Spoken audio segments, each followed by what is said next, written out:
بسم اللہ الرحمن الرحیم۔ روحیل وائس کے معزز دوستو، السلام علیکم۔ قبر میں مجھ پہ کیا بیتی، دل دہلا دینے والی ایک کہانی۔ ریاض جانے کے لیے گھنٹہ پہلے میں گھر سے نکلا، لیکن راستے میں رش اور چیکنگ کی وجہ سے ایئرپورٹ لیٹ پہنچا۔ جلدی سے گاڑی پارکنگ میں کھڑی کی اور دوڑتے ہوئے کاؤنٹر پر پہنچا۔ کاؤنٹر پر موجود ملازم سے میں نے کہا، مجھے ریاض جانا ہے۔ اس نے کہا، ریاض والی فلائٹ تو بند ہو چکی ہے۔ میں نے کہا، پلیز مجھے ضرور آج شام ریاض پہنچنا ہے۔ اس نے کہا، زیادہ باتوں کی ضرورت نہیں ہے، اس وقت آپ کو کوئی جانے نہیں دے گا۔ میں نے کہا، اللہ تمہارا حساب کر دے۔ اس نے کہا، اس میں میرا کیا قصور ہے؟ بہرحال میں ایئرپورٹ سے باہر نکلا، حیران تھا کہ کیا کروں، ریاض جانے کا پروگرام کینسل کر دوں یا اپنی گاڑی سٹارٹ کر کے روانہ ہو جاؤں یا ٹیکسی میں چلا جاؤں۔ بہرحال ٹیکسی میں جانے والی بات پر اتفاق کیا۔ ایئرپورٹ کے باہر ایک پرائیویٹ گاڑی کھڑی تھی۔ میں نے پوچھا، ریاض جانے کے لیے کتنا لوگے؟ اس نے کہا، 500 ریال۔ بہرحال 450 ریال میں بڑی مشکل سے راضی ہو گیا اور اس کے ساتھ بیٹھ کر ریاض کے لیے روانہ ہو گیا۔ بیٹھتے ہی میں نے اس سے کہا، گاڑی تیز چلانی ہے۔ اس نے کہا، فکر مت کرو۔ واقعی اس نے خطرناک حد تک گاڑی دوڑانا شروع کر دی۔ راستے میں اسے کچھ باتیں ہوئیں۔ اس نے میری جاب اور خاندان کے متعلق کچھ سوالات کیے اور کچھ سوال میں نے بھی پوچھ لیے۔ اچانک مجھے اپنی والدہ کا خیال آیا کہ ان سے بات کر لوں۔ میں نے موبائل اٹھا لیا اور والدہ کو فون کیا۔ انہوں نے پوچھا، بیٹے کہاں ہو؟ میں نے کہا، جہاز کے نکل جانے اور ٹیکسی میں سفر کرنے والی بات بتا دی۔ ماں نے دعا دی، بیٹے اللہ تمہیں ہر قسم کے شر سے بچا دے۔ میں نے کہا، انشاءاللہ جب میں ریاض پہنچ جاؤں گا تو آپ کو اطلاع دے دوں گا۔ قدرتی طور پر میرے دل پر ایک پریشانی چھا گئی اور مجھے ایسا لگ رہا تھا جیسے کوئی مصیبت میرا انتظار کر رہی ہو۔ اس کے بعد میں نے اپنی بیوی کو فون کیا۔ میں نے اسے بھی ساری بات بتا دی اور اس کو ہدایت کی کہ بچوں کا خیال رکھے، بالخصوص چھوٹی بچی کا۔ اس نے کہا، جب سے تم گئے ہو مسلسل آپ کے بارے میں پوچھ رہی ہے۔ میں نے کہا، میری بات کرواؤ۔ بچی نے کہا، بابا آپ کب آئیں گے؟ میں نے کہا، بیٹی تھوڑی دیر میں آ جاؤں گا۔ کوئی چیز چاہیے؟ وہ بولی، ہاں میرے لیے چاکلیٹ لاؤ۔ میں ہنسا اور کہا، ٹھیک ہے۔ اس کے بعد میں اپنی سوچوں میں گم ہو گیا کہ اچانک ڈرائیور کے سوال نے مجھے چونکا دیا۔ پوچھا، کیا میں سگریٹ پی سکتا ہوں؟ میں نے کہا، بھائی تم مجھے ایک نیک اور سمجھدار انسان لگ رہے ہو، تم کیوں خود کو اور اپنے مال کو نقصان پہنچا رہے ہو؟ اس نے کہا، میں نے پچھلے رمضان میں بہت کوشش کی کہ سگریٹ چھوڑ دوں، لیکن کامیاب نہ ہو سکا۔ میں نے کہا، اللہ تعالیٰ نے تمہیں بڑی قوت دی ہے، تم سگریٹ چھوڑنے کا معمولی سا کام نہیں کر سکتے۔ بہرحال اس نے کہا، آج کے بعد میں سگریٹ نہیں پیوں گا۔ میں نے کہا، اللہ تعالیٰ آپ کو ثابت قدمی عطا فرمائے۔ مجھے یاد پڑتا ہے کہ اس کے بعد میں نے گاڑی کے دروازے کے ساتھ سر لگایا کہ اچانک گاڑی سے زوردار دھماکے کی آواز آئی اور پتہ چلا کہ گاڑی کا ایک ٹائر پھٹ گیا ہے۔ میں گھبرایا اور ڈرائیور سے بولا، سپیڈ کم کر دو اور گاڑی کو قابو میں کرو۔ اس نے گھبراہٹ میں کوئی جواب نہ دیا۔ گاڑی ایک طرف نکل گئی اور کلا بازیاں کھاتی ہوئی ایک جگہ پر رک گئی۔ مجھے اس وقت اللہ نے توفیق دی کہ میں نے زور زور سے کلمہ شہادت پڑھا۔ مجھے سر میں چوٹ لگی تھی اور درد کی شدت سے ایسا محسوس ہو رہا تھا کہ میرا سر پھٹا جا رہا ہے۔ میں جسم کے کسی حصے کو حرکت نہیں دے سکتا تھا۔ میں نے اپنی زندگی میں اتنا درد نہیں دیکھا تھا۔ میں بات کرنا چاہ رہا تھا لیکن بول نہیں سکتا تھا، جبکہ میری آنکھیں کھلی تھیں، لیکن مجھے کچھ نظر نہیں آ رہا تھا۔ اتنے میں لوگوں کے قدموں کی آواز سنی جو ایک دوسرے سے کہہ رہے تھے، اسے ہلاؤ نہیں، سر سے خون نکل رہا ہے اور ٹانگیں مکمل ٹوٹ چکی ہیں۔ میری تکلیف میں اضافہ ہوتا چلا جا رہا تھا اور سانس لینے میں دشواری محسوس کر رہا تھا۔ مجھے اندازہ ہوا کہ شاید میری موت آ گئی ہے۔ اس وقت مجھے گزری زندگی پر جو ندامت ہوئی میں اسے الفاظ میں بیان نہیں کر سکتا۔ مجھے پتا چلا کہ اب مجھے موت سے کوئی نہیں بچا سکتا۔ اس کہانی کے آخر میں بتاؤں گا کہ اس کی حقیقت کیا ہے۔ یہاں پر ہر بھائی بہن تصور کرے کہ جو کچھ ہو رہا ہے اسی کے ساتھ ہو رہا ہے، کیونکہ عنقریب ہم سب کو اس ملتے جلتے حالات سے سابقہ پیش آنا ہے۔ اس کے بعد لوگوں کی آوازیں آنا بند ہو گئیں، میری آنکھوں کے سامنے مکمل تاریکی چھا گئی اور میں ایسا محسوس کر رہا تھا جیسے میرے جسم کو چھریوں سے کاٹا جا رہا ہو۔ اتنے میں مجھے ایک سفید پوش آدمی نظر آیا۔ اس نے مجھے کہا، بیٹے تمہاری زندگی کی آخری گھڑی ہے، میں تم کو نصیحت کرنا چاہتا ہوں کیونکہ اللہ تعالیٰ نے مجھے تمہارے پاس بھیجا ہے۔ میں نے پوچھا، کیا نصیحت؟ اس نے کہا، عیسائیت قبول کر لو، خدا کی قسم اس میں تمہاری نجات ہے۔ اگر تم اس پر ایمان لائے تو تمہیں میں اپنے گھر والوں کو لوٹا دوں گا اور تمہاری روح واپس لے آؤں گا۔ جلدی سے بولو، وقت بہت کم ہے۔ مجھے اندازہ ہو گیا کہ یہ شیطان ہے۔ مجھے اس وقت جتنی بھی تکلیف تھی اور جتنی بھی اذیت سے دوچار تھا، لیکن اس کے باوجود اللہ اور اس کے رسول صلی اللہ علیہ وآلہ وسلم پر پکا ایمان تھا۔ میں نے اس سے کہا، جاؤ اللہ کے دشمن، میں نے اسلام کی حالت میں زندگی گزاری ہے اور مسلمان ہو کر مروں گا۔ اس کا رنگ زرد پڑ گیا اور بولا، تمہاری نجات اسی میں ہے کہ تم یہودی یا نصرانی مر جاؤ، ورنہ میں تمہاری تکلیف بڑھا دوں گا اور تمہاری روح قبض کر دوں گا۔ میں نے کہا، موت تمہارے ہاتھ میں نہیں، جو بھی ہو میں اسلام کی حالت میں ہی مروں گا۔ اتنے میں اس نے اوپر دیکھا اور دیکھتے ہی بھاگ نکلا۔ مجھے لگا جیسے کسی نے اسے ڈرا دیا ہو۔ اچانک میں عجیب قسم کے چہرے والے اور بڑے بڑے جسموں والے لوگ دیکھے۔ وہ آسمان کی طرف سے آئے اور کہا، السلام علیکم۔ میں نے کہا، وعلیکم السلام۔ اس کے بعد وہ خاموش ہو گئے اور ایک لفظ نہیں بولے۔ ان کے پاس کفن تھے۔ مجھے اندازہ ہوا کہ میری زندگی ختم ہو گئی ہے۔ ان میں سے ایک بہت بڑا فرشتہ میری طرف آیا اور کہا، اے نیک روح، اللہ کی مغفرت اور اس کی خوشنودی کی طرف نکل آ۔ یہ بات سن کر میری خوشی کا ٹھکانہ نہیں رہا۔ میں نے کہا، اللہ کے فرشتے، میں حاضر ہوں۔ اس نے میری روح کھینچ لی۔ مجھے ایسا محسوس ہو رہا تھا جیسے میں نیند اور حقیقت کے مابین ہوں۔ ایسا لگا کہ مجھے جسم سے آسمان کی طرف اٹھایا جا رہا ہے۔ میں نے نیچے دیکھا تو پتہ چلا کہ لوگ میرے جسم کے ارد گرد کھڑے ہیں اور انہوں نے میرے جسم کو ایک کپڑے سے ڈھانپ دیا۔ ان میں سے کسی نے کہا، انا للہ و انا الیہ راجعون۔ میں نے دو فرشتوں کو دیکھا کہ وہ مجھے وصول کر رہے ہیں اور مجھے کفن میں ڈال کر اوپر کی طرف لے جا رہے ہیں۔ میں نے دائیں بائیں دیکھا تو مجھے آسمان کے علاوہ کچھ نظر نہیں آیا۔ میں بلندی سے بلندی کی طرف لے جایا جا رہا تھا۔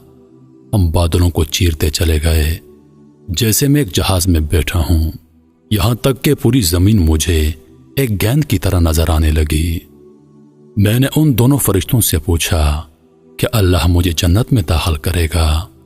انہوں نے کہا، اس کا علم صرف اللہ تعالیٰ کو ہے، ہمیں صرف تمہاری روح قبض کرنے کی ذمہ داری سونپی گئی تھی اور ہم صرف مسلمانوں پر مامور ہیں۔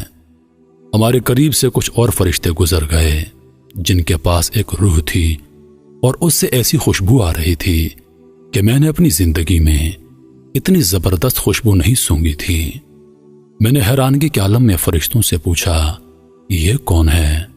انہوں نے کہا، یہ ایک شہید ہے جس کا نام ابو لابد ہے۔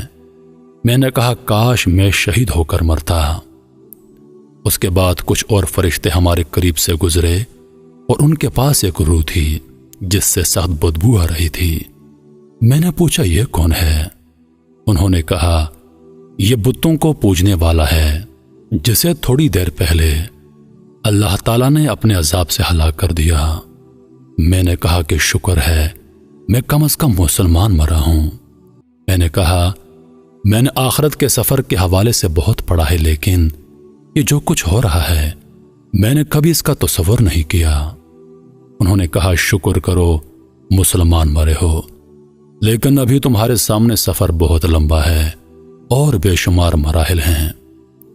اس کے بعد ہم فرشتوں کے ایک بہت بڑے گروہ کے پاس سے گزر گئے اور ہم نے انہیں سلام کیا۔ انہوں نے پوچھا یہ کون ہے؟ میرے ساتھ والے 2 فرشتوں نے جواب دیا کہ یہ ایک مسلمان ہے جو تھوڑی دیر پہلے مرا ہے، اور اللہ نے ہمیں اس کی روح قبض کرنے کا حکم دیا۔ انہوں نے کہا مسلمانوں کے لیے بشارت ہے کیونکہ یہ اچھے لوگ ہیں۔ میں نے فرشتوں سے پوچھا یہ کون لوگ ہیں؟ انہوں نے کہا یہ وہ فرشتے ہیں جو آسمان کی حفاظت کرتے ہیں اور یہاں سے شیطانوں پر شہاب پھینکتے رہتے ہیں۔ میں نے کہا یہ تو اللہ تعالیٰ کی بہت عظیم مخلوق ہے۔ انہوں نے کہا اس سے بھی زیادہ عظیم فرشتے ہیں۔ میں نے پوچھا کون ہے وہ؟ بولے جبریل اور عرش کو اٹھانے والے فرشتے۔ یہ سب مخلوق ایسی ہے کہ اللہ تعالیٰ کے حکم کی سرتابی نہیں کرتے۔ اللہ پاک ان کو جو حکم دیتا ہے وہ کرتے ہیں۔ اس کے بعد ہم مزید اوپر چڑھتے گئے، یہاں تک کہ آسمان کی دنیا پر پہنچ گئے۔ میں اس وقت ایک خوف اور قرب کے عالم میں تھا کہ نہ معلوم آگے کیا ہوگا۔ میں نے آسمان کو بہت بڑا پایا اور اس کے اندر دروازے تھے جو بند تھے، اور ان دروازوں پر فرشتے تھے جن کے جسم بہت بڑے تھے۔ فرشتوں نے کہا السلام علیکم ورحمۃ اللہ وبرکاتہ، اور ان کے ساتھ میں نے بھی یہ الفاظ دہرائے۔ دوسرے فرشتوں نے جواباً کہا وعلیکم السلام ورحمۃ اللہ وبرکاتہ، اور انہوں نے کہا رحمت کے فرشتوں اہلاً و سہلاً، ضرور یہ مسلمان ہوگا۔ میرے ساتھ والے فرشتوں نے کہا ہاں یہ مسلمان ہے۔ انہوں نے کہا تم اندر آ سکتے ہو کیونکہ آسمان کے دروازے صرف مسلمانوں کے لیے کھلتے ہیں، کافروں کے بارے میں اللہ تعالیٰ کا حکم ہے، اور کافروں کے لیے آسمان کے دروازے نہیں کھلیں گے۔ ہم اندر آ گئے تو بہت ساری عجیب چیزیں دیکھیں، پھر ہم آگے بڑھے اور اوپر چڑھنا شروع کر دیا، یہاں تک کہ پہلا، دوسرا، تیسرا، چوتھا، پانچواں، چھٹا اور بلاخر 7ویں آسمان پر جا پہنچے۔ یہ آسمان باقی تمام آسمانوں سے بڑا نظر آ رہا تھا، جیسے ایک بہت بڑا سمندر۔ فرشتوں نے سلام کیا، مجھ پر عجیب ہیبت طاری ہوئی، سر نیچے کیا اور آنسو جاری ہو گئے۔ فرشتوں کو کہا گیا اسے زمین کی طرف واپس لے جاؤ، کیونکہ میں نے انہیں زمین سے پیدا کیا اور اسی میں سے ان کی واپسی ہوگی، اور ایک بار پھر اسی زمین سے ان کو دوبارہ اٹھاؤں گا۔ شدید رعب، ہیبت اور خوشی کے ملے جلے جذبات میں نے کہا پروردگار تو پاک ہے، لیکن ہم نے تیری وہ بندگی نہیں کی جو ہونی چاہیے تھی۔ فرشتے مجھے لے کر واپس زمین کی طرف روانہ ہوئے اور جہاں جہاں سے گزرتے گئے فرشتوں کو سلام کرتے گئے۔ میں نے راستے میں ان سے پوچھا کیا میں اپنے جسم اور گھر والوں کے متعلق جان سکتا ہوں؟ انہوں نے کہا اپنے جسم کو ان قریب تم دیکھ لو گے، لیکن جہاں تک تمہارے گھر والوں کا تعلق ہے ان کی نیکیاں آپ کو پہنچتی رہیں گی، لیکن تم انہیں دیکھ نہیں سکتے۔ اس کے بعد وہ مجھے زمین پر واپس لے آئے اور کہا اب تم اپنے جسم کے ساتھ رہو، ہمارا کام ختم ہو گیا، اب قبر میں تمہارے پاس دوسرے فرشتے آئیں گے۔ میں نے کہا اللہ تعالیٰ آپ کو جزائے خیر دے، کیا میں دوبارہ آپ کو دیکھ سکوں گا؟ انہوں نے کہا ہاں، قیامت کے دن۔ اس کے ساتھ ہی ان پر ہیبت طاری ہوئی۔ پھر انہوں نے کہا اگر تم اہل جنت میں سے نکلے تو ہم ساتھ ساتھ ہوں گے انشاءاللہ۔ میں نے پوچھا جو کچھ میں نے دیکھا اور سنا کیا اس کے بعد بھی میرے جنت میں جانے میں کوئی شک رہ گیا ہے؟ انہوں نے کہا تمہارے جنت جانے کے بارے میں اللہ تعالیٰ بہتر جانتا ہے۔ تم کو جو عزت ملی وہ صرف اس لیے کہ تم مسلمان مرے ہو، لیکن تمہیں اعمال کی پیشی اور میزان سے ضرور سابقہ پیش آنا ہے۔ مجھے اپنے گناہ یاد آئے اور کہا کہ زور زور سے رو لوں۔ انہوں نے کہا، اپنے رب سے نیک گمان کرو کیونکہ وہ کسی پر ظلم ہرگز نہیں کرتا۔ اس کے بعد انہوں نے سلام کیا اور بڑی تیزی سے اوپر کی طرف اٹھ گئے۔ میں نے اپنے جسم پر نظر دوڑائی، میری آنکھیں بند تھیں اور میرے ارد گرد میرے بھائی اور والد صاحب رو رہے تھے۔ اس کے بعد میرے جسم پر پانی ڈالا گیا تو مجھے پتا چلا کہ مجھے غسل دیا جا رہا ہے۔ ان کے رونے سے مجھے تکلیف ملتی اور جب میرے لیے دعا کرتے تو اللہ پاک مجھ پر رحم فرماتا۔ ان کی یہ بات مجھے راحت پہنچاتی۔ اس کے بعد میرے جسم کو سفید کفن پہنایا گیا۔ میں نے اپنے دل میں کہا، افسوس، میں اپنے جسم کو اللہ کی راہ میں ختم کرتا، کاش میں شہید ہوتا۔ افسوس، میں ایک گھڑی بھی اللہ کی ذکر یا نماز یا عبادت کے بغیر نہ گزارتا، کاش میں شب و روز اللہ کی راہ میں مال خرچ کرتا۔ افسوس، ہائے افسوس۔ اتنے میں لوگوں نے میرا جسم اٹھایا۔ میں اپنے جسم کو دیکھ رہا تھا لیکن نہ تو اس کے اندر جا سکتا ہوں اور نہ دور ہو سکتا ہوں۔ ایک عجیب سی صورتحال سے دو چار تھا۔ مجھے جب اٹھایا گیا تو جو چیز میرے لیے اس وقت تکلیف دہ تھی وہ میرے گھر والوں کا رونا تھا۔ میرا دل کر رہا تھا کہ میں اپنے ابا سے کہہ دوں، ابا جان آپ رونا بند کر دیں، بلکہ میرے لیے دعا کریں کیونکہ آپ کا رونا مجھے تکلیف دے رہا ہے۔ میرے رشتہ داروں میں اس وقت جو کوئی میرے لیے دعا کرتا تو اس سے مجھے راحت ملتی۔ مجھے مسجد پہنچایا گیا اور وہاں پر اتارا گیا۔ میں نے سنا کہ لوگ نماز پڑھنے لگے۔ مجھے شدید خواہش ہوئی کہ میں بھی ان کے ساتھ نماز میں شریک ہو جاؤں۔ میں نے سوچا کتنے خوش قسمت ہیں یہ لوگ کہ نیکیاں کما رہے ہیں جبکہ میرا عمل نامہ بند ہو گیا ہے۔ نماز ختم ہو گئی۔ مؤذن نے اعلان کیا۔ امام میرے قریب آیا اور نماز جنازہ شروع کر دی۔ میں حیران تھا کہ وہاں بہت سارے فرشتے آ گئے جو ایک دوسرے سے باتیں کر رہے تھے کہ نماز پڑھنے والے کتنے لوگ ہیں اور ان میں کتنے اللہ کو ماننے والے ہیں جو اللہ کے ساتھ کسی کو شریک نہیں کرتے۔ چوتھی تکبیر میں نے دیکھا کہ فرشتے کچھ لکھ رہے ہیں۔ مجھے اندازہ ہوا کہ وہ لوگوں کی دعائیں لکھ رہے ہیں۔ اس وقت میرے دل میں خواہش پیدا ہو گئی کہ امام صاحب اس رکعت کو مزید لمبا کر دے کیونکہ لوگوں کی دعاؤں سے مجھے راحت اور سرور مل رہا تھا۔ نماز ختم ہو گئی اور مجھے اٹھا کر قبرستان کی طرف لے گئے۔ راستے میں کچھ لوگ دعائیں مانگ رہے تھے اور کچھ لوگ رو رہے تھے۔ میں حیران و پریشان تھا کہ نہ معلوم میرے ساتھ کیا ہونے والا ہے۔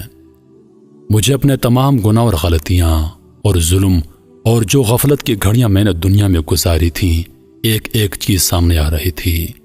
ایک شدید ہیبت کا عالم تھا جس سے میں گزر رہا تھا۔ الغرض قبرستان پہنچا کر مجھے اتارا گیا۔ اس وقت مختلف قسم کی آوازیں سننے میں آئیں۔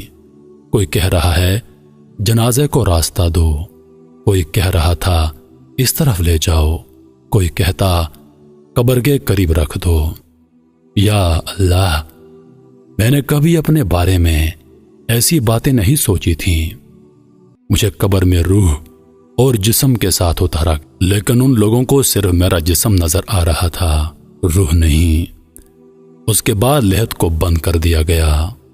میرا دل کر رہا تھا کہ چیخ چیخ کر کہہ دوں کہ مجھے یہاں پر مت چھوڑو، پتہ نہیں میرے ساتھ کیا ہوگا، لیکن میں بول نہیں سکتا تھا۔ الغرض مٹی ڈالنی شروع ہو گئی اور میری قبر میں گھپ اندھیرا چھا گیا۔ لوگوں کی آوازیں آنا بند ہوتی چلی گئیں لیکن میں ان کے قدموں کی آوازیں سن رہا تھا۔ ان میں سے جو کوئی میرے لیے دعا کرتا تو اس سے مجھے سکون مل جاتا۔ اچانک قبر مجھ پر تنگ ہو گئی اور ایسا لگا کہ میرے پورے جسم کو کچل دے گی، اور قریب تھا کہ میں ایک چیخ نکال دوں لیکن پھر دوبارہ اصلی حالت پر آ گئی۔ اس کے بعد میں نے ایک طرف دیکھنے کی کوشش کی کہ اچانک دو ہیبتناک قسم کے فرشتے نمودار ہوئے جن کے بڑے بڑے جسم، کالے رنگ اور نیلی آنکھیں تھیں۔ ان کی آنکھوں میں بجلی کی طرح چمک تھی اور ان میں سے ایک کے ہاتھ میں بہت بڑا گرز تھا، اگر اس سے پہاڑ کو مارتا تو پہاڑ ریزہ ریزہ ہو جاتا۔ ان میں سے ایک نے مجھ سے کہا بیٹھ جاؤ، تو میں فوراً بیٹھ گیا۔ پھر اس نے کہا من ربکا، تمہارا رب کون ہے؟ جس کے ہاتھ میں گرز تھا وہ مجھے بغور دیکھ رہا تھا۔ میں نے جلدی سے کہا ربی اللہ، میرا رب اللہ ہے۔ جواب دیتے وقت مجھ پر کپ کپی طاری تھی، اس لیے نہیں کہ مجھے جواب میں کوئی شک تھا، بلکہ ان کے رعب کی وجہ سے۔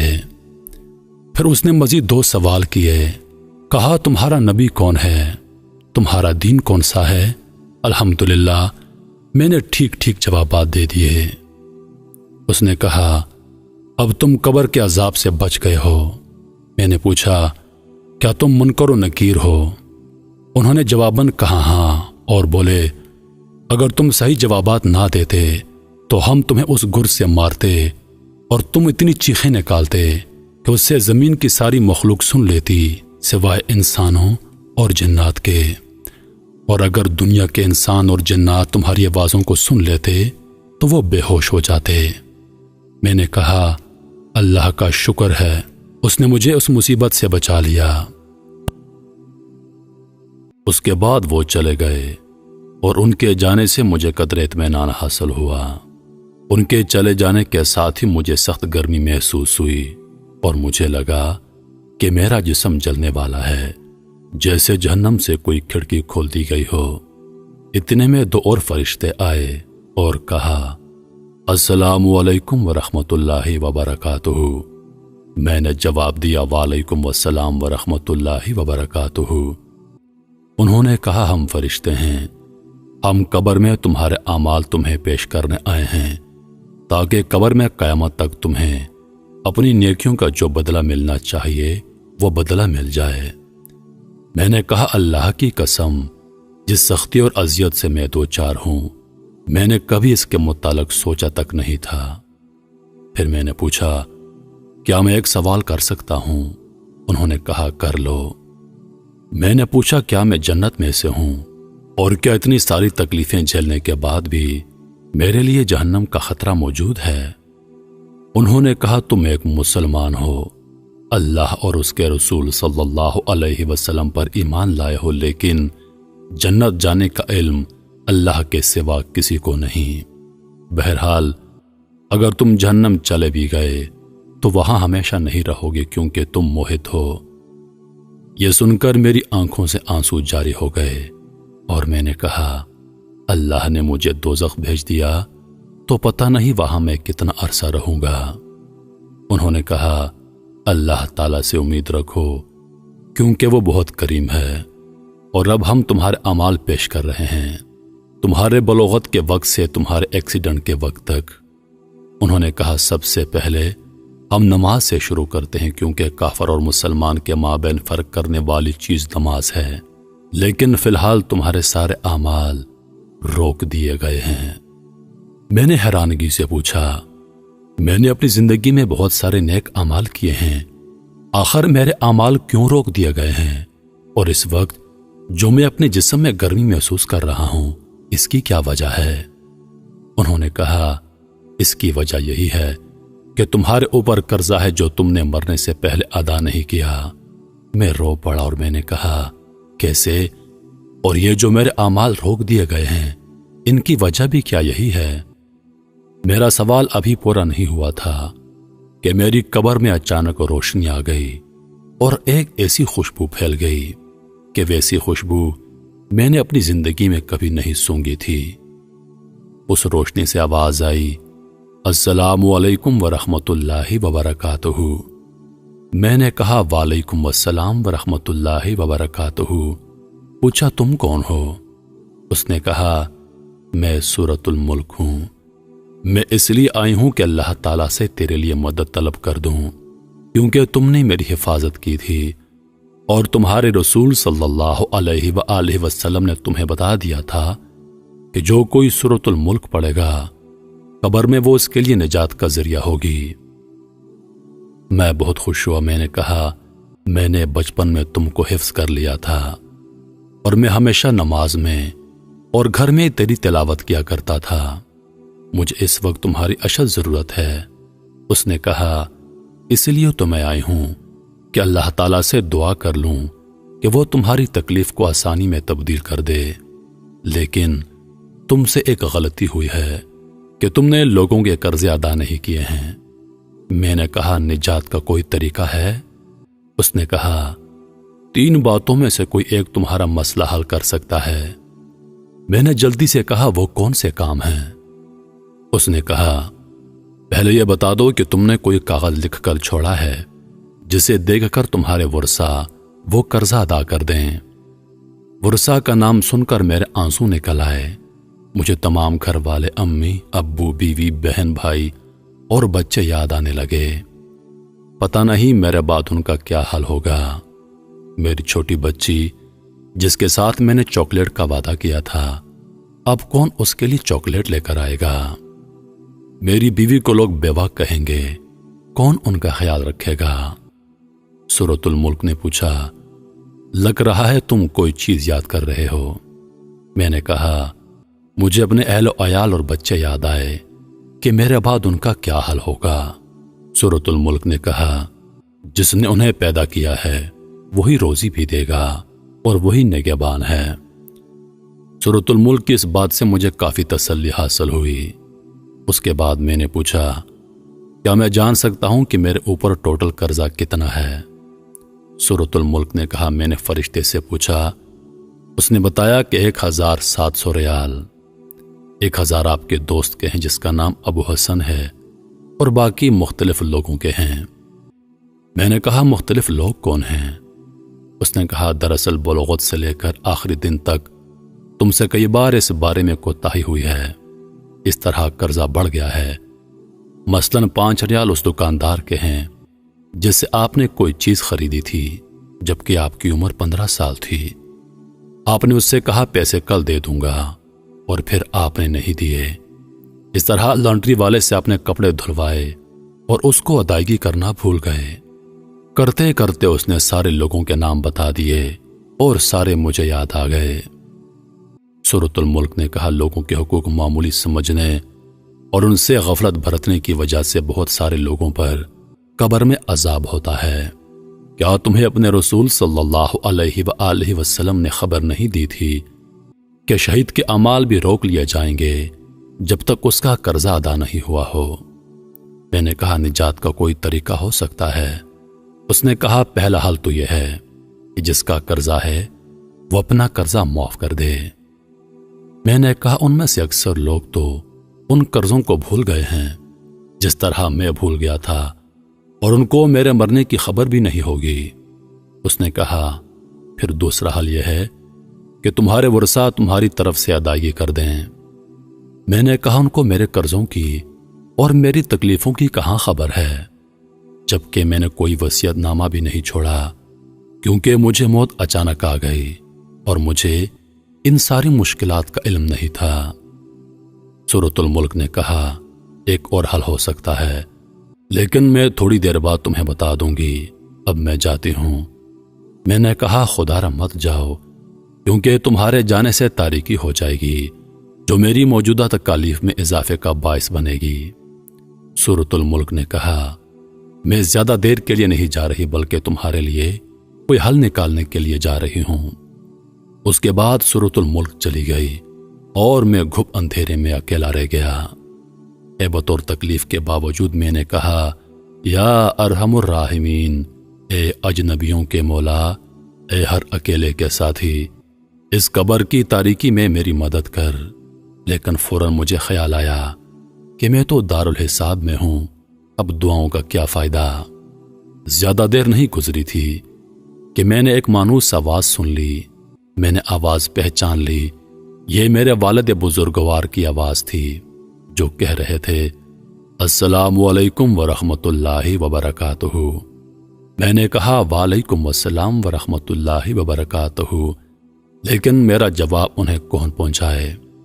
پھر انہوں نے کہا، اے اللہ، میں اس بیٹے سے راضی ہوں، تو بھی اس سے راضی ہو جا۔ میرے والد صاحب جب دعا مانگ رہے تھے تو دعا کے دوران ایک زبردست روشنی میری قبر میں آئی۔ یہ دراصل رحمت کا فرشتہ تھا جو میری والد کی دعا کو نوٹ کر رہا تھا، اور جب تک میرے والد نہیں گئے تھے وہ میرے ساتھ رہا۔ میرے والد صاحب جب واپس لوٹ گئے تو فرشتے نے کہا، تیرے والد کی دعا آسمانوں تک جائے گی اور انشاءاللہ اللہ تعالیٰ اس کو قبول کرے گا، کیونکہ والد کی دعا اپنے بیٹے کے لیے مستجاب ہوتی ہے۔ میں نے تمنا کی کاش میرے والد قبر پر زیادہ دیر کے لیے ٹھہرتے اور دعا مزید لمبی کرتے، کیونکہ ان کی دعا کی وجہ سے مجھے کافی آرام ملا۔ میں نے فرشتے سے پوچھا، کیا میں ایک سوال کر سکتا ہوں؟ کہا، پوچھو۔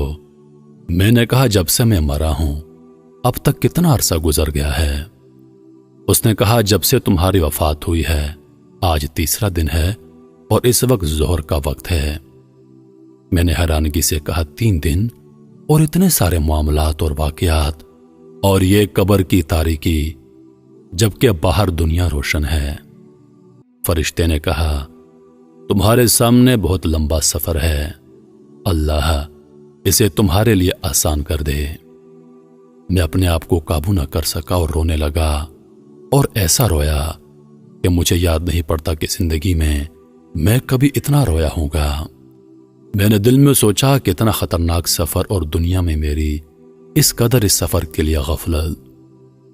فرشتے نے جاتے وقت بتا دیا کہ قبر میں موجودہ روشنی تیرے والد کی دعا کی وجہ سے ہے، اور یہ اسی طرح رہے گی جب تک اللہ چاہے۔ مجھے پتا چلا کہ والد کا آنا میرے لیے باعث رحمت ہے۔ میں نے تمنا کی کہ کاش میرے ابو میری آواز سن لیں اور میں انہیں بتا دوں کہ ابو میرے قرضوں کی ادائیگی کر دیں اور میری طرف سے صدقے کر دیں۔ اللہ کے واسطے میرے لیے دعا کریں، لیکن کون ہے جو ان کو بتا دے؟ میں نے محسوس کیا کہ بعض اوقات میرے جسم کی گرمی کم ہو جاتی تھی، لیکن اچانک پھر سے بڑھ جاتی۔ میں نے اندازہ لگایا کہ اس کا تعلق میرے حق میں لوگوں کی دعا ہے۔ اچانک میری قبر میں دوبارہ وہ روشنی آئی جو اس سے پہلے میں دیکھ چکا تھا، یعنی سورۃ الملک کی۔ سورۃ الملک نے کہا، تمہارے لیے 2 خوشخبریاں ہیں۔ میں نے اشتیاق کے ساتھ فوراً کہا، کیا ہے؟ تمہارے دوست نے اللہ کی خاطر تمہارا قرضہ معاف کر دیا ہے۔ میں نے اللہ تعالیٰ کا شکر ادا کیا، اور مجھے پتا تھا کہ میری گرمی کم ہو جانے کی وجہ شاید یہی تھی۔ میں نے کہا، دوسری خوشخبری کیا ہے؟ اس نے کہا کہ میں نے اللہ تعالیٰ سے بہت درخواستیں کی، لیکن انسانوں کے حقوق وہ معاف نہیں کرتا۔ البتہ اللہ تعالیٰ نے ایک فرشتہ بھیج دیا جو تیرے رشتہ داروں میں سے کسی کو خواب میں آئے گا تاکہ وہ تمہارے قرضوں کے متعلق سمجھ جائیں۔ تمہارے خیال میں کون بہتر ہے، جس کو خواب میں فرشتہ کسی شکل میں آئے اور پھر وہ اس کو سچا سمجھ کر قرضے کی ادائیگی کر دے؟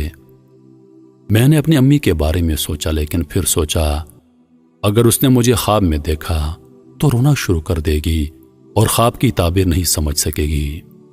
پھر میں نے تمام رشتہ داروں کے متعلق سوچا، جو بندہ مجھے بہتر لگا وہ میری بیوی تھی، کیونکہ وہ ہمیشہ خوابوں کو اہتمام دیا کرتی تھی۔ میں نے کہا، میری بیوی اگر مجھے خواب میں دیکھ لے تو ہو سکتا ہے کہ وہ اس کی تعبیر سمجھ جائے۔ سورۃ الملک نے کہا، میں متعلقہ فرشتے کو اطلاع دیتی ہوں اور اللہ سے دعا کرتی ہوں کہ وہ آپ کی مشکل کو آسان کر دے۔ اس کے بعد سورۃ الملک چلی گئی اور میری قبر میں بدستور وہ روشنی باقی تھی جو میرے والد کی دعا کی برکت سے آئی تھی، اور میں انتظار کرتا رہا جیسے کہ جیل کے اندر ہوں۔ مجھے ٹائم کا کوئی اندازہ نہیں تھا، کیونکہ یہاں گھڑی نہیں تھی، نہ نماز، نہ کھانا پینا، نہ کوئی اور مصروفیت۔ دعائیں مانگنا اور ذکر و اذکار بھی بیکار۔ بعض اوقات لوگوں کے قدموں کی آوازیں سن لیتا تو اندازہ کر لیتا کہ شاید کسی کا جنازہ ہے۔ بعض اوقات لوگوں کے ہنسنے کی آوازیں آ جاتی تو مجھے تعجب ہوتا تھا کہ ان کو اندازہ نہیں کہ ہم کس صورتحال سے دو چار ہیں۔ کافی وقت گزرنے کے بعد اچانک میرے جسم کی گرمی بڑھنی شروع ہوئی اور میں چیخنے لگا تھا۔ ایسا لگ رہا تھا جیسے میں ایک تندور کے اندر ہوں۔ میرے خوف میں اضافہ ہوتا چلا جا رہا تھا، لیکن پھر اچانک گرمی کم ہونا شروع ہو گئی، یہاں تک کہ بالکل غائب ہو گئی۔ سمجھ میں نہیں آ رہا تھا کہ ایسا کیوں ہو جاتا ہے۔ اس کے بعد ایک بار پھر سورۃ الملک کی روشنی آ گئی اور مجھے کہا، تمہیں مبارک ہو۔ میں نے کہا، وہ کیسے ہے؟ اس نے کہا، خوابوں کا فرشتہ تمہاری بیوی کو خواب میں گیا اور تمہاری بیوی نے خواب میں تمہیں ایک سیڑھی پر چڑھتے دیکھا اور دیکھا کہ 7 سیڑھیاں باقی ہیں اور تم پریشان کھڑے ہو کیونکہ آگے نہیں چڑھ سکتے۔ پھر وہ فجر کی نماز سے پہلے اٹھی، تمہاری یاد میں روئی اور صبح ہوتے ہی ایک عورت سے رابطہ کیا جو خوابوں کی تفسیر کرتی ہے اور اسے اپنا خواب سنایا۔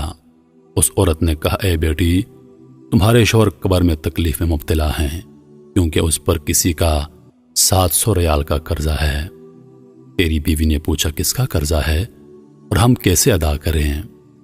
اس نے کہا، مجھے نہیں معلوم، اس بارے میں علماء سے معلوم کرو۔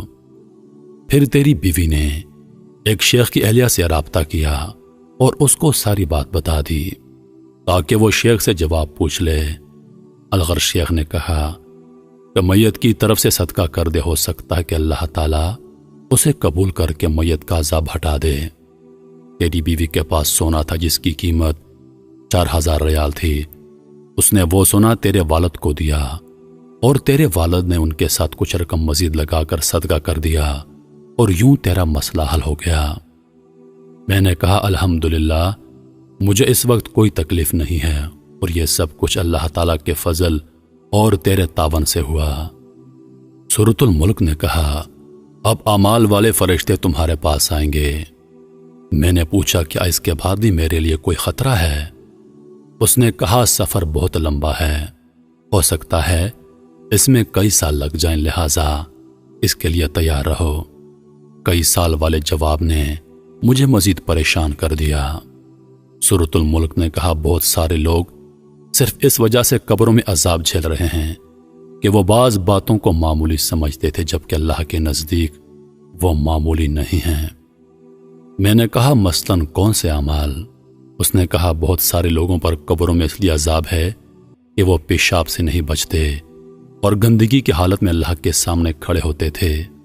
اس طرح چغلی، چوری، سود اور مال یتیم کی وجہ سے بہت سارے لوگوں پر عذاب ہو رہا ہے۔ پھر اس نے کہا، کچھ لوگوں پر عذاب قبر اس لیے ہے تاکہ قیامت آنے سے پہلے ان کا کھاتا صاف ہو جائے، اور کچھ لوگوں پر قیامت تک عذاب رہے گا اور پھر جہنم میں داخل کر دیے جائیں گے۔ میں نے کہا، اللہ تعالیٰ کی سزا سے بچنے کی کوئی سبیل ہے؟ سورۃ الملک نے کہا، تمہارا عمل نامہ تو بند ہو چکا ہے، البتہ 3 کام ایسے ہیں جو تمہیں اب بھی فائدہ پہنچا سکتے ہیں۔ میں نے پوچھا، وہ کیا ہیں؟ اس نے کہا، اہل و عیال کی دعا اور نیک عمل۔ اس کے علاوہ اگر کوئی کام تم نے دنیا میں کیا ہے جو انسانوں کے لیے نفع بخش ہو، مثلاً مسجد کی تعمیر، تو اس سے تم کو مرنے کے بعد بھی فائدہ ہوگا۔ اس طرح اگر علم کی نشر و اشاعت میں تم نے حصہ لیا ہو تو وہ بھی تمہارے لیے نفع بخش ہے۔ میں نے کہا، میں کتنا بدبخت ہوں کہ دنیا میں کتنے عمل کے مواقع تھے جس سے میں نے کوئی فائدہ نہیں اٹھایا، اور آج بے یار و مددگار قبر میں پڑا ہوں۔ میرا دل چاہا میں چیخ چیخ کر لوگوں کو پکاروں، اے لوگو، قبر کے لیے تیاری کر لو۔ خدا کی قسم، اگر تم لوگوں نے وہ کچھ دیکھا جو میں نے دیکھا تو مسجدوں سے باہر نہیں نکلو گے اور اللہ کی راہ میں سارا مال لگا دو گے۔ سورۃ الملک نے کہا، مردہ لوگوں کی نیکیاں عام طور پر شروع کے دنوں میں بہت ہوتی ہیں، لیکن اس کے بعد رفتہ رفتہ وہ کم ہوتی چلی جاتی ہیں۔ میں نے پوچھا، کیا یہ ممکن ہے کہ میرے گھر والے اور میرے رشتہ دار مجھے بھول جائیں گے؟ مجھے یقین نہیں ہے کہ وہ اتنی جلدی مجھے بھول جائیں گے۔ اس نے کہا، وہ تم کو ضرور بھول جائیں گے۔ تم دیکھو گے شروع میں تمہاری قبر پر تمہارے اہل و عیال زیادہ آئیں گے، لیکن جب دن ہفتوں میں، ہفتے مہینوں میں اور مہینے سالوں میں تبدیل ہو جائیں گے تو تمہاری قبر پر آنے والا ایک بھی بندہ نہیں ہوگا۔ مجھے یاد آیا کہ جب ہمارے دادا کا انتقال ہوا تو ہم ہر ہفتے ان کی قبر پر جایا کرتے تھے، پھر ہر مہینے میں، اور پھر ہم ان کو مکمل بھول گئے۔ جب میں زندہ تھا تو مردوں کو بھول جاتا تھا، لیکن آج میں خود اس حالت کو پہنچ چکا ہوں۔ ان ہفتے اور مہینے گزرتے گئے اور میری مدد کے لیے کوئی نہ تھا سوائے چند اعمال کے جو مجھے پہنچتے تھے، یا میرے والد بھائی اور دوسرے رشتہ داروں کی قبر پر آنا جو رفتہ رفتہ کم ہوتا گیا۔ زیادہ تر مجھے اپنی والدہ کی دعا پہنچتی رہی جو وہ تہجد میں میرے لیے کرتی رہی۔ باخدا وہ میرے لیے طمانیت کا باعث ہوتی تھی۔ نیک اعمال کا آنا کم ہوتا چلا گیا۔ نامعلوم کیا وجہ تھی کہ سورۃ الملک کا آنا بھی بند ہو گیا۔ میری قبر میں پھر سے اندھیرا چھا گیا۔ مجھے بعض گناہ یاد آئے جو میں نے کیے تھے۔ ایک ایک دن اور ایک ایک گھڑی یاد آ رہی تھی۔ مجھے اپنے گناہ پہاڑ کے برابر لگ رہے تھے۔ اپنے آپ کو ملامت کر رہا تھا، کتنے گناہ ہیں جو میں نے بڑی دلیری سے کیے تھے، کتنی نمازیں ہیں جو میری فوت ہو گئی ہیں، کتنی فجر کی نمازیں ہیں جو میں نے غفلت کی وجہ سے نہیں پڑھی۔ یہ سارے گناہ یاد کر کے میں اتنا رویا کہ مجھے وقت کا اندازہ ہی نہیں تھا۔ ایک دن اچانک ایسی روشنی آئی جیسے سورج نکل چکا ہو۔ میں نے فرشتوں کی آوازیں سنی کہ وہ ایک دوسرے کو مبارکباد دے رہے تھے۔ میری سمجھ سے باہر تھا کہ کیا ہو چکا ہے کہ میرے پاس سورۃ الملک آئی اور خوشخبری سنا دی۔ سورۃ الملک نے بتایا کہ رمضان کا مہینہ شروع ہو گیا ہے۔ سورۃ الملک نے بتایا کہ رمضان کا مہینہ شروع ہو گیا ہے اور یہ رحمت اور معافی کا مہینہ ہے۔ اس میں بہت سارے مردے مسلمانوں کی دعاؤں کی برکت سے نجات پا لیتے ہیں۔ میں بہت خوش ہوا، اللہ تعالیٰ انسانوں پر کتنا مہربان ہے، لیکن انسان ہے کہ گمراہی پر تلا ہوا ہے۔ سورۃ الملک نے بتایا کہ اللہ تعالیٰ کسی کو آگ میں نہیں ڈالنا چاہتا، لیکن یہ انسانوں کی اپنی حماقت ہوتی ہے کہ وہ ایسے گناہ کر جاتے ہیں جو ان کی سزا کا باعث بن جاتے ہیں۔ پھر اس نے کہا، اب تھوڑی دیر بعد مسلمان نماز پڑھیں گے اور تم ان کی آوازیں سنو گے۔ سورۃ الملک چلی گئی اور میری قبر میں بدستور روشنی تھی، اور میں نے پہلی بار مسجد سے آنے والی اذان سن لی۔ اپنی زندگی کو یاد کیا اور تراویح کو یاد کیا، بہت رویا۔ میں نے سنا کہ لوگ نماز پڑھ رہے ہیں، اور پھر میں نے امام کی دعا سن لی۔ امام صاحب کی دعا سے مجھے سکون ملا، اور میں نے تمنا کی کہ امام دعا کو تول دے دے۔ میں نے محسوس کیا کہ وہ دعا سیدھی قبول ہو رہی ہے، کیونکہ مجھے اس سے کافی خوشی اور راحت مل رہی تھی۔ میں روتا جا رہا تھا اور ساتھ ساتھ آمین پڑھتا جا رہا تھا۔ اس طرح رمضان کا سارا مہینہ بہت سکون اور راحت سے گزرا۔ اور پھر ایک دن میری قبر میں انسان کی شکل میں ایک آدمی آیا جس سے بہت تیز خوشبو آ رہی تھی۔ میں حیران ہوا کیونکہ مرنے کے بعد یہ پہلا انسان تھا جو میں دیکھ رہا تھا۔ اس نے مجھے سلام کیا اور جواب میں نے وعلیکم السلام کہا۔ اس نے کہا، میں تمہیں خوشخبری دیتا ہوں کہ اللہ تعالیٰ نے تمہارے گناہ معاف کر دیے ہیں۔ میں نے کہا، اللہ آپ کو جزائے خیر دے، آپ کون ہیں؟ میں پہلی مرتبہ قبر میں انسان کی شکل دیکھ رہا ہوں۔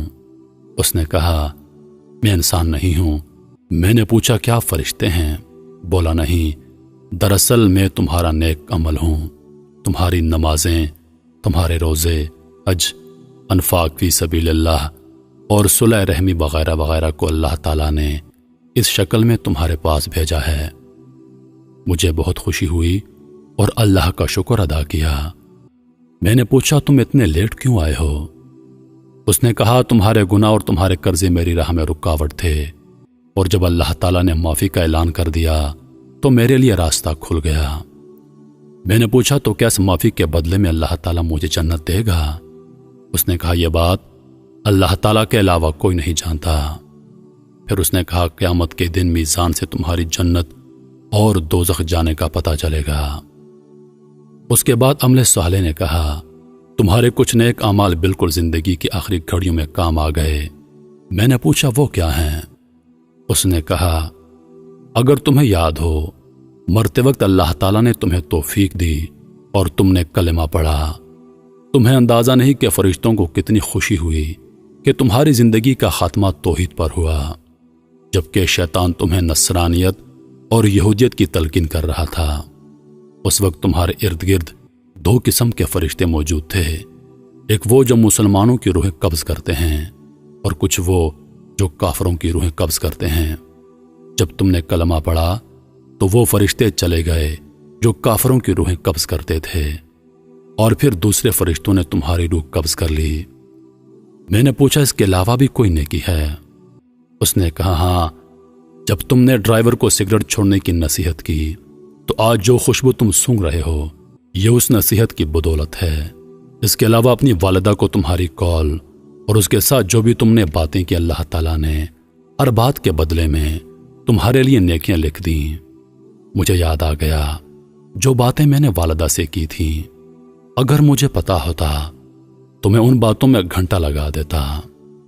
پھر عملے صالح نے کہا زندگی کے آخری وقت ایک گناہ بھی تمہارے کھاتے میں لکھا گیا ہے۔ میں حیران ہوا اور پوچھا وہ کیسے؟ عملے صالح بولا تم نے بچی سے کہا کہ میں تھوڑی دیر میں آ جاؤں گا، اس طرح تم نے اسے جھوٹ بول دیا، کاش مرنے سے پہلے تم توبہ کر لیتے۔ میں رویا، میں نے کہا اللہ کی قسم میرا ارادہ جھوٹ کا نہیں تھا، بلکہ میرا خیال یہ تھا کہ اس طرح وہ میرے آنے تک صبر کر لے گی۔ اس نے کہا جو بھی ہو آدمی کو سچ بولنا چاہیے، کیونکہ اللہ تعالیٰ سچے لوگوں کو پسند کرتا ہے اور جھوٹ بولنے والوں کو ناپسند کرتا ہے، لیکن لوگ اس میں بہت تساہل اور غفلت کا مظاہرہ کرتے ہیں۔ پھر اس نے کہا تمہاری وہ بات بھی گناہ کے کھاتے میں لکھ دی گئی ہے جو تم نے ایئرپورٹ میں کاؤنٹر پر بیٹھے ہوئے شخص سے کہہ دی کہ اللہ تعالیٰ تمہارا حساب کر دے۔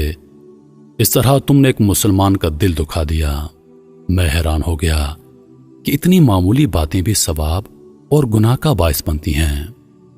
عملے صالح نے مزید بتایا یہ انسانوں پر اللہ تعالیٰ کا بہت بڑا احسان ہے کہ جب وہ ایک نیکی کریں تو اللہ تعالیٰ اسے 10 گنا بلکہ 700 گنا بڑھا دیتا ہے، اور بہترین اعمال وہ ہیں جو اللہ تعالیٰ کو زیادہ محبوب ہیں۔ میں نے کہا 5 وقتہ نمازوں کے بارے میں کیا خیال ہے؟ عملے صالح نے کہا نماز، زکوٰۃ، روزہ، حج وغیرہ تو فرائض ہیں، میں ان کے علاوہ بھی تمہیں ایسے اعمال بتا دوں گا جو اللہ تعالیٰ کو بہت محبوب ہیں۔ میں نے کہا وہ کیا ہیں؟ بولا تمہاری عمر جب 20 سال تھی تم عمرے کے لیے گئے، رمضان کے مہینے میں گئے تھے، تم نے وہاں 100 ریال کی افطاری خرید کر لوگوں میں بانٹ دی، اس کا اجر تم نے کمایا ہے۔ اس طرح ایک بار تم نے بوڑھی عورت کو کھانا کھلایا تھا، وہ بوڑھی ایک نیک عورت تھی، اس نے جو تمہیں دعائیں دی ہیں اس کے بدلے اللہ تعالیٰ نے تمہیں بہت نیکیاں اور اجر دیا ہے۔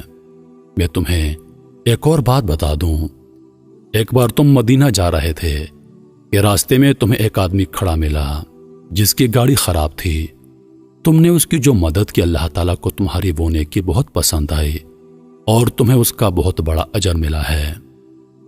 اس کے بعد میری قبر کھل گئی اور اس میں بہت زیادہ روشنی آ گئی اور فرشتوں کے گروہ در گروہ آتے ہوئے نظر آئے، عملے صالح بھی۔ عزیز دوستو ذرا سوچئے، یہ کہانی عبرت کے لیے لکھی گئی ہے لیکن احادیث سے مبارکہ کے بیان کے عین مطابق ہے۔ کیا اس کہانی کے سننے کے بعد بھی ہم آخرت کے لیے فکر مند نہیں ہوں گے؟ کیا اس کہانی کے بعد بھی ہم گناہ کریں گے؟ عزیز دوستو اس پیغام کو اپنے دوستوں کے ساتھ ضرور شیئر کرو، کیونکہ جب تک کوئی یہ ویڈیو دیکھتا رہے گا جنت میں آپ کے نام کا درخت لگتا رہے گا، کیونکہ یہ صدقہ جاریہ ہے اور صدقہ جاریہ کا ثواب مرنے کے بعد بھی آپ کو ملتا رہے گا۔ اے اللہ، جب تو اپنی رحمتوں کے دروازے کھولے اور پکارے، اے کوئی رحمت مانگنے والا، اے کوئی خوشیاں مانگنے والا، اے کوئی شفا مانگنے والا، اے کوئی میرے محبوب صلی اللہ علیہ وآلہ وسلم کی چاہت مانگنے والا، تو میری دعا ہے یا اللہ ساری خوشی، ساری رحمت، ساری کامیابیاں، ساری برکتیں، ساری نعمتیں نبی پاک صلی اللہ علیہ وآلہ وسلم کی چاہت اس شخص کو دے دے جو اس میسج کو دوسرے لوگوں تک پہنچائے گا۔ آمین یا رب العالمین۔ نبی پاک صلی اللہ علیہ وآلہ وسلم کا ارشاد پاک ہے، ان موقعوں پر دعا مانگو، اس وقت دعا رد نہیں ہوگی جب دھوپ میں بارش ہو رہی ہو، جب اذان ہو رہی ہو، سفر کے دوران جمعہ کے دن رات کے وقت جب آنکھ کھل جائے۔ عزیز دوستو، اپنی دعاؤں میں یاد رکھیے گا۔ انشاءاللہ زندگی رہی تو اگلی بار ایک اور ویڈیو لے کر آپ کی خدمت میں حاضر ہوں گا۔ تب تک کے لیے خدا حافظ۔ اللہ پاک آپ سب کا حافظ و نگہبان۔